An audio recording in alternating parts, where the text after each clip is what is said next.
4%. So Charles was right with those numbers. At least for me, that bears out that it is a very, very high return.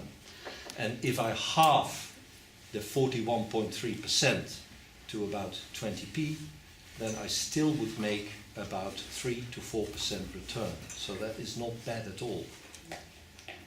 Now, I had an incredibly pleasant firm to deal with in the installation, and they did, apart from connecting me to the internet, they did an immensely important thing for me. They first over the phone asked me, is your house facing south? If you're not south, they said, we won't even come out because we would be wasting your time and money. When they ultimately came, they saw that our house was about south-southwest on one part, and on other parts sort of south-southeast. But the big middle part is due south. And they said, okay, we can do it. Then they said, but we have a lot of bad news for you. Your chimneys are too high and you have too many dormer windows. This will mean you are going to cast shadows. The panels are connected in series rather than parallel to each other, which means that if one panel casts one iota of a shadow, that panel's production will reduce not just itself, but the whole series that it's locked in, because it's basically going to act as a resistor.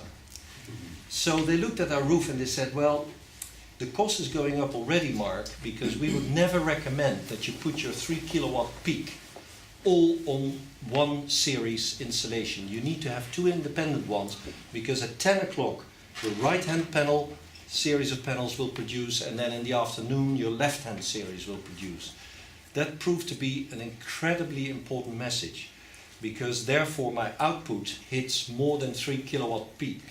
They were more or less advising, you're buying 24 panels, that equates to 3 kilowatt peak when the sun is smack on them at 12 o'clock. But because of all these shadows, we can't guarantee it. But let's separate them in two different series, two different installations. And indeed, at 12 o'clock, I generate just a little more than 3 kilowatt peak. So that is a very, very helpful piece of advice I received. Well, I bought the panels with still the government subsidy in those days, in 2009, of £2,500 up front. That, of course, has disappeared. My total outlay was 24,000 for 3 kilowatt peak. On top of that, I got the subsidy, so all in all, about 22,000 net investment. I think the same system I should be able to install today for around 15,000. So indeed, you can still make a decent return. I think this is what you're trying to show. That's the thing I want to show you. If you scroll up a little bit, you can see the return that I'm making. I've plugged in all my numbers, so it's 4.6 after tax. So just then inform you guys. 4.6 after tax and 10.4 pre-tax. And there's one assumption that I would like to highlight, which I call the efficiency ratio of the roof, which relates to what I talked about, the chimneys and the shadows. I'm totally envious of two of my neighbors who have the most immaculate roof for solar panels, because they are completely without any chimneys or dormer windows, and they are facing due south. If they would put my panels on their roof, their financial return would be, I think, close to 12-13%, because they would have many more hours of full sun on those panels. There's one more slide I'd love to show you, which is the internet slide. I start salivating when I see this. Now this Slightly too much information. Yeah. Now this, I hope you can see it. This was done 2 days ago when we had mist, rain and grey skies. And you can see I begin generating while I'm sort of waking up, 7:55. So this is 7:55 here. So we're talking the 3rd of November probably. And there's not much coming out of all those 24 panels. You can see there's a peak power coming out at about 550. What day was this, you said again? This was 2 days ago or so. So it was grey, yeah, there was absolutely nothing. Yeah. And So here at lunchtime it starts to fade away. it's starting to fade away, and we're in November, and Yeah. December is still to come, so Yeah. it's pretty awful what comes out of it now. And you can see that the total saved for a full day was about, total generated 1.4 kilowatt hour. On average, over a whole year, I generate 8.48 kilowatt hour. So you can see in the summer it must be up to 16, 17 kilowatt hour. And if you scroll a bit down, Mike, then you see 2 days in a row.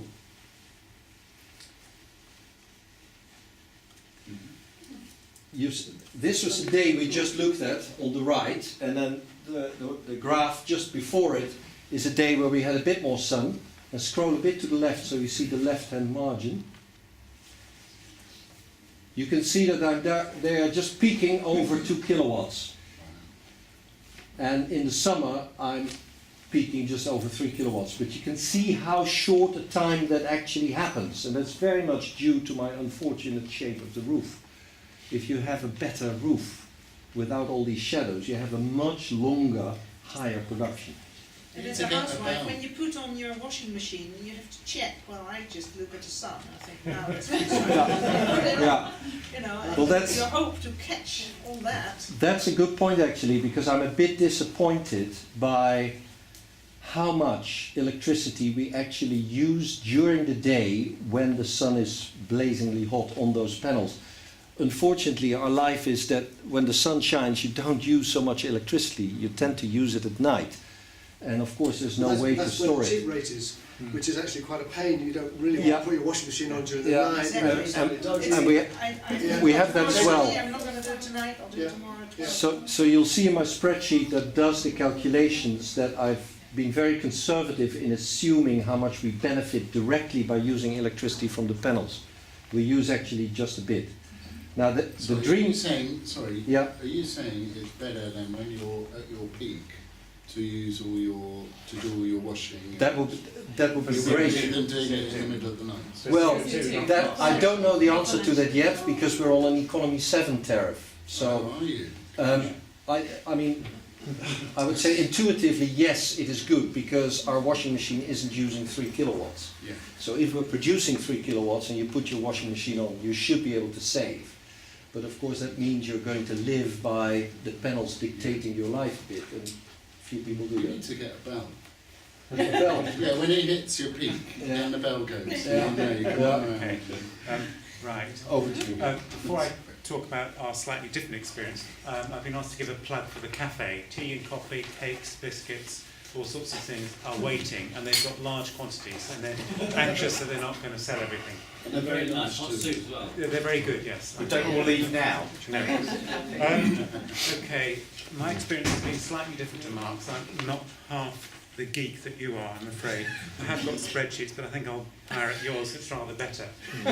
We have the problem that we are in a forest. It's not ideal for solar, and we have taken down one tree which was blocking the solar array which is on our garage. We've got 12 panels. Theoretical installed capacity is 2.5 kilowatts. Actually, it was rated at 2.35 when they came to do the certificate. You have to get a certificate to have your feed-in tariff paid back to you. And the results have been fairly mixed. Quite good on hot summer's day when the sun is high enough to go to clear the trees. But in the winter it falls off alarmingly. And I don't know if you can see from there, this is the disparity in the amount we're getting. The daily or monthly or weekly? Sorry, these are months here. I've done it per month. So you can see summer month, that's probably a June, and that's May, June, July, something like that.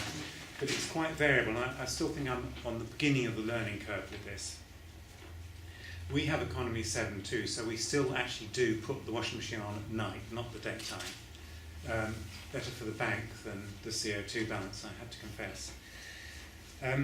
Our neighbour has got a similar house, but with much greater sort of clearance from the trees, and he's getting almost double what we're getting. So I'm quite jealous of him, jealous of you too.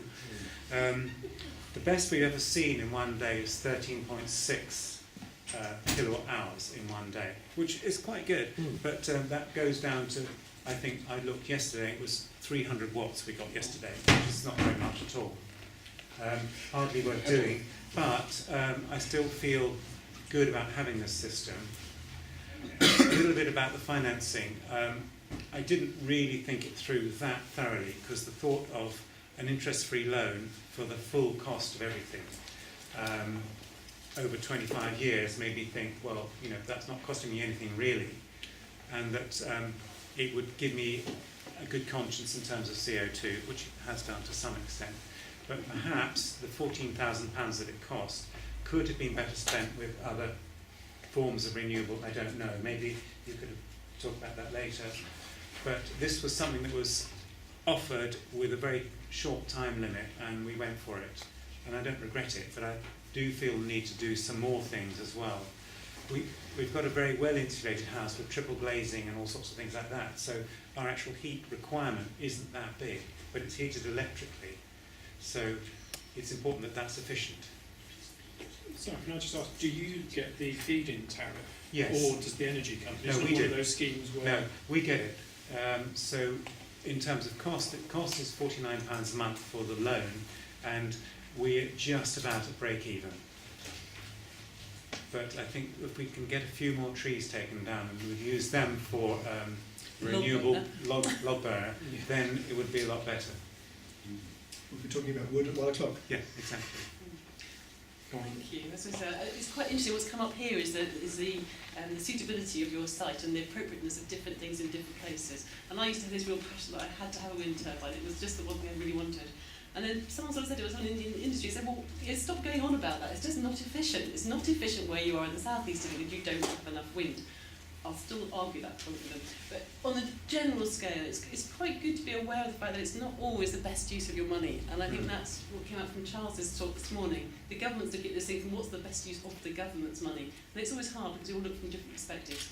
One thing I would say is everyone I've ever talked to who's installed any of these kinds of technologies gets positively evangelical about it. You're just sitting here, you can see how excited we all get, how pleased we are, how smug we are.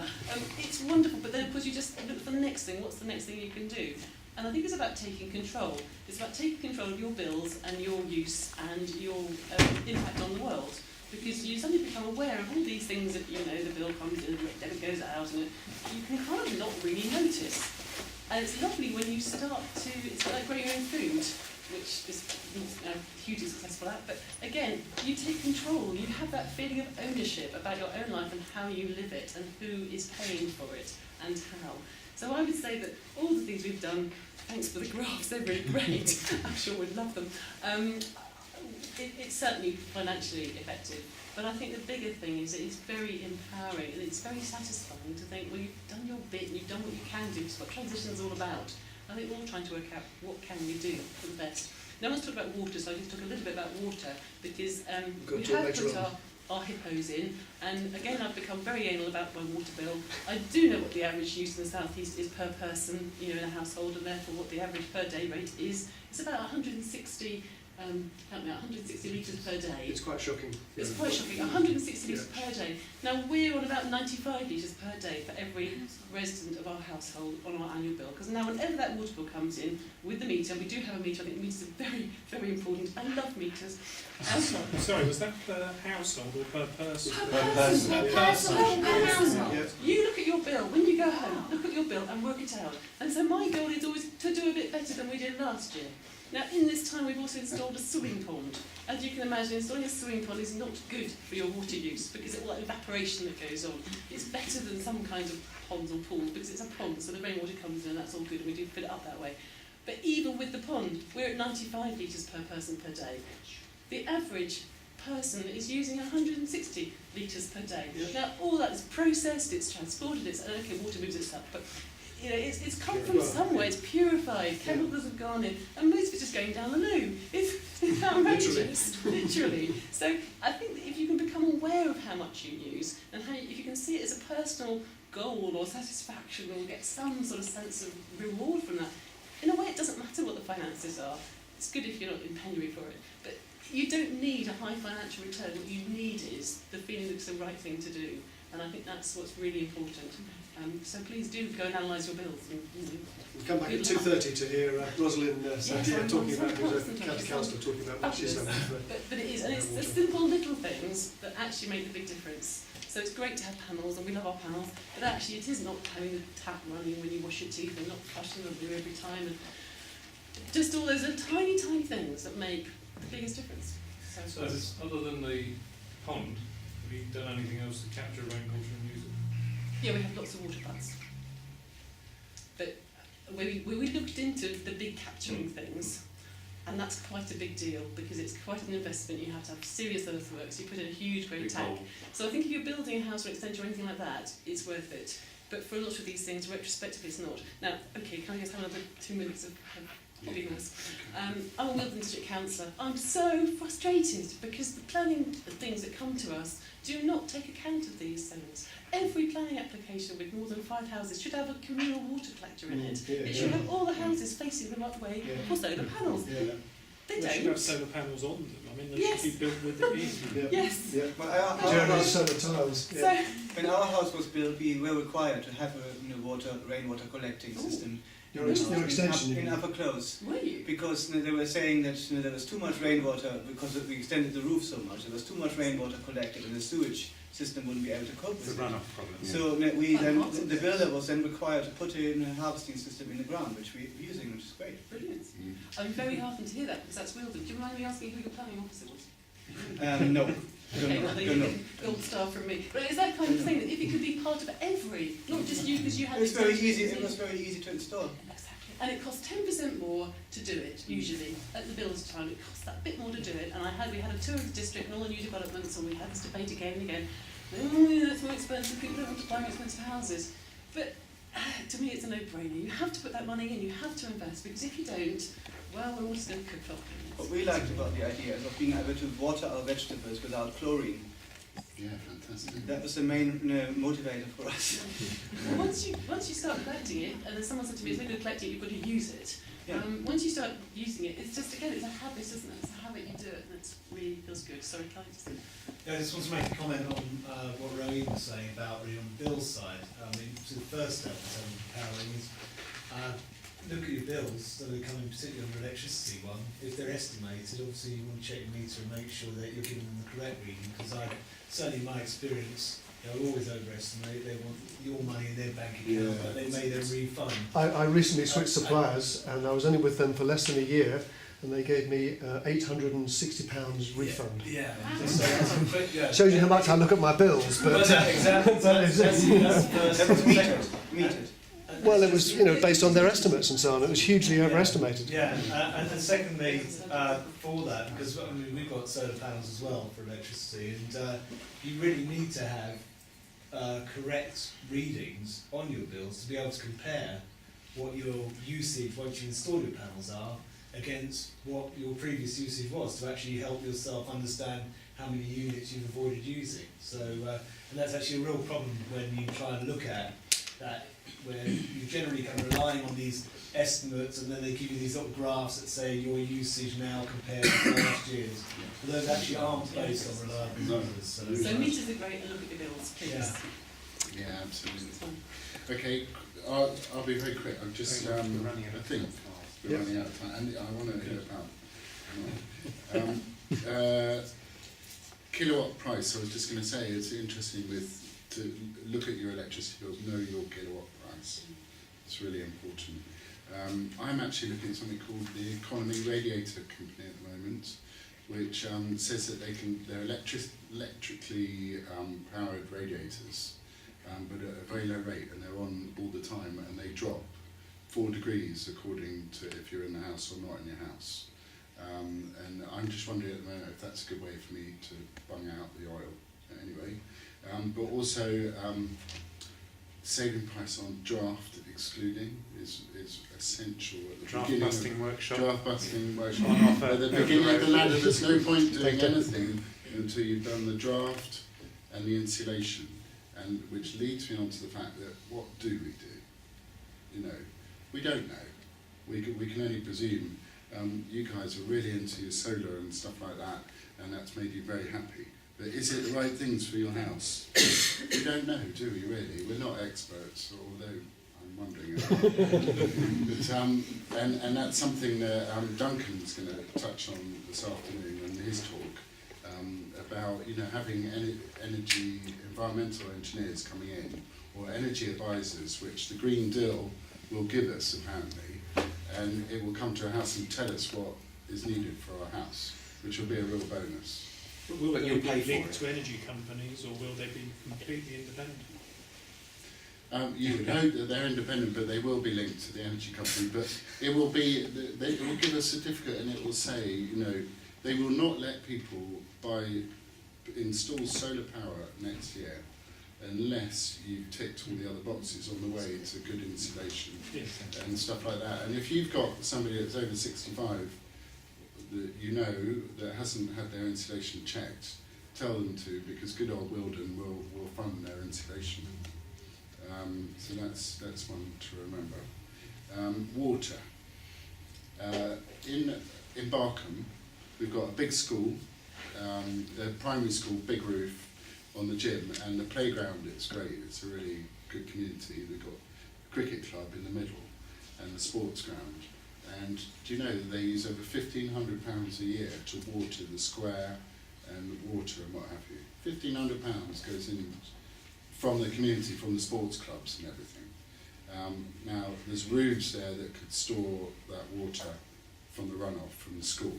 And the school are really open to capturing that water and providing it for the community, saving the community £1,500.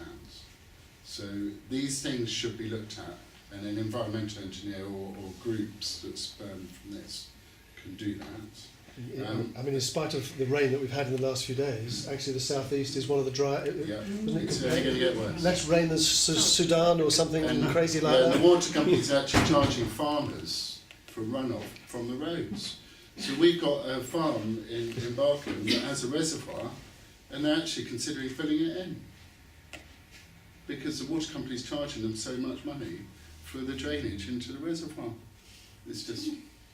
Anyway, never mind. Glynde, the turbine's gone up at Glynde, and people are going, outrage. But I wonder in 25 years if people won't go, don't take it down. That it's part of the landscape. Don't touch it. It's on the national park. And It's got support as well. Oh, it had it has got loads of support. Yeah. There are lots of people going, horrible, terrible, and being very rude about it. But I'm sure in 25 years it will be hard to take it down. I think less than that. And the other thing is, my great dream is a community such Forest Road, great community. At some point, make your own energy and plug in, and save your own water and look at community schemes, because it can help all of us and our kids in the future. Okay. Thanks, Ollie. Marc. Good, thanks. We looked at PV panels, but our roofs aren't suitable, partly because we built an extension 10 years ago that took quite a chunk of the south-facing roof, and the other part of the south-facing roof has the solar thermal panels on it. The solar thermal panels have been a great success. In fact, when our boiler broke down in April this year, we heated all our water by the solar thermal panels right up until the end of September, which was felt really good. Our main motivator, as I said earlier, was to reduce and even obviate our dependency on oil. When we moved here in '99, heating oil was about 19p a litre. Remember that? 19p a litre. Just doing a little bit of research the other day for this talk, the average price in 2009 was 35p. Very broad figures these. And the peak price was 50p. Last year, 2010, the average price was 44p and the peak price 72p last Christmas. This year, the average price has been 56p, and we don't know what the peak's going to be at Christmas, but if the pattern follows, it's going to be up near £1. Now, if you extrapolate that going forwards, that's really scary.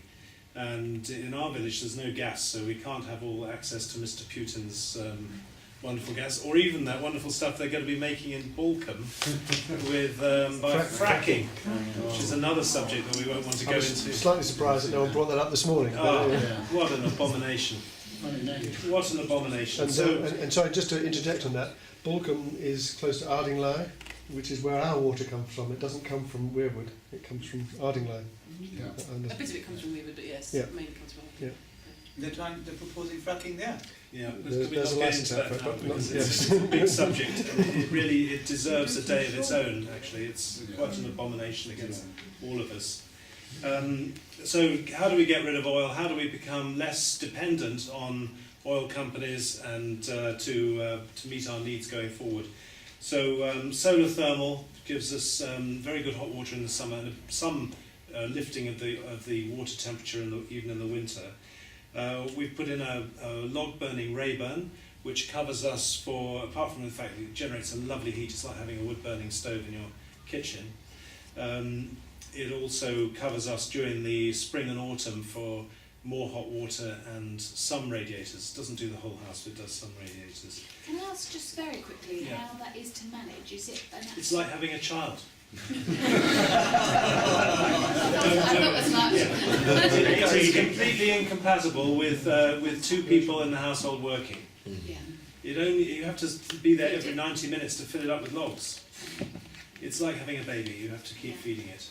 And frankly, we only really are able to use it on days when either one of us is at home or at weekends or during holidays. So from that respect, it's inefficient, but it gives us resilience, because if oil is £5 a litre, we can still burn logs and we can make hot water and warm our house with it. Thank you. So, and the last piece of the jigsaw is, for the moment, is the wood pellet boiler. We had to replace our oil boiler. We've got no gas in the village, so we had to do something else. And we looked at ground source, too costly, air source, too noisy. Haven't appreciated that. It's like having an air conditioning unit sitting outside your house, which would have been noisy for us and for our neighbours on the side of the house where it would have had to be installed. You're in Chilwood Gate. Yeah, we're in Chilwood Gate, yeah. We looked at solar PV, as I said, but for various reasons of shadow and so on, it just wasn't viable. So that's where we are. We will still be dependent on oil from the point of view of delivering the wood pellets. I don't know how we're going to get around that one. Perhaps somebody will bring them on a dray, on a brewer's dray. But I believe there is a wood pellet plant opening near Hastings, so at least they won't be coming too far. And where do you get your wood from? Do you have your own local wood? No, we don't own any woodlands, and we don't have wood rights on the forest. And actually, even if we did have our own woodlands, and we have thought about buying some woodland, the time involved is just colossal. I mean, it would be a full-time job just collecting firewood. But if you remember reading Millie Molly Mandy years ago, there was one person in the family whose sole job it was to collect firewood, and that's what the future looks like with wood as your dependence. Marc, can you say something about the storage of the pellets and you Yeah. can't use your own wood for this, can you? No, you have to buy. You buy the pellets in bags. They come on a pallet. We haven't ordered one yet, but they come. We'll buy a ton, which will cost £230 at current prices, and a ton of wood pellets delivers the same thermal value, I estimate, as 500 litres of oil. At current prices, it's about 2/3 of the price in terms of the heat you get out of it. As far as I can work out, these things are very, very difficult to. You have to be able to store it correctly as well, Yeah, don't you you? have a Because hopper in your- the yeah. No, we're buying it pre-bagged. We Okay, haven't so got it's room not for a then. hopper. Because the Moisture. the moisture The content. moisture content is crucial. That's why they have to be bagged. How And long we- does it last? Yes, this, exactly. Sorry? How long does it last, this amount? I don't know. I haven't got one yet, so I don't know. But it should. It depends how much you use it, obviously. But Well, I mean, in the winter, say, you know. I'm hoping that I'll have 2 tons a year, which was we were doing a bit more than that in oil. We were doing more than 1,000 litres in oil. But I don't know. It's the same volume, isn't it? If Yeah. you think about it, it's probably the same volume as oil is. So if we do this in a year's time, I'll tell you how we've got on with it. What are wood pellets made of? Apart from wood, you know, what kind of It's wood? I believe it's fast-growing renewable wood like spruce and other firs. Uh-huh. And it's the process is that it's minced up and dried. and then squashed into little pellets. You've probably seen the pellets, have you? They look like, what do they look like, Rowena? Rabbit food or Yes, something. they look like Yeah. rabbit food. Kitty litter. Kitty Yeah. litter. Actually, it's the same thing. And Kitty the, litter is. the Wood boiler, pellets. the technology for the boiler comes from Macedonia, where apparently they've been using wood pellet boilers for 30 or 40 years. Yeah. And that's where the boiler's coming from. How long does it take for your stove to heat up before you can cook on it? Our Ray-Ban, Yes. that's quite a long time. Yeah. Depends, cook on it, not so long, an hour. Cook in it, So no porridge. 2.5 hours. No porridge at the moment. But the wood chip boiler, Yeah, the porridge. wood chip boiler will be much faster. That goes on and all actually, you the time. can get things that you can cook in wood chip boilers, can't you? Because they- Ours isn't a cooker. I know, but No. you can, I think. Well, there will be some hybrids that come along, which will be much better because it's much more controllable. Wood chips are much more controllable, much more consistent heat. There is a guy over Oh, on is the other there? side of the road who's a pretty good expert on this, Martin Curtis.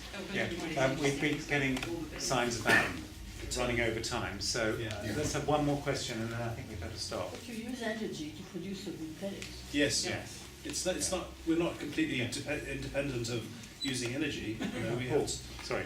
Back to PV, can I? I was interested in your metric Yeah. about your goodness of your roof, and the same with Tony. I've heard that, well, I think, well, let's say, was it kilowatts peak per kilowatt or kilowatt hours generated per year as a function of the kilowatts peak installed? Was that your number? Because yes, absolutely. Yeah, because that absolutely. measures how good your roof is Absolutely. and how good your whole installation is. That is a critical factor to Yes. take into consideration if you're interested in the economics of it. Yeah, well, you're interested. Everybody's interested when you put it up. Yeah. You know, if you've got a bad roof in, Yeah. in terms of its orientation or whatever. Yeah. So, what was your number then at the end of the day? Well, I mean, it's 2.8. 2.8 what? Well, that means I have a 3 kilowatt peak system on my roof. Yeah. I generate 8.48 kilowatt hour on average per Megawatt, year. Megawatt hours, I think. Kilowatt hours. No, kilowatt. 8.48 8.48 kilowatt kilowatt hours hour per year. on average is my daily average for a year. Okay. So the factor between the 3 and the 8.48 is about 2.8. Right. Now that's very specific to my roof, and I know I have a very unfortunate roof. And if Tony did the same, he'd get another number. He probably has a worse. lower number Yeah. because Yeah. his experience is even worse. Yeah. Maybe you two should get together afterwards and talk about this. 'Cause I So- think we're going to have to wrap this up now. Yeah. So thank you for everybody coming along, and we'll all be around. Any more questions for anyone? Thank you very much.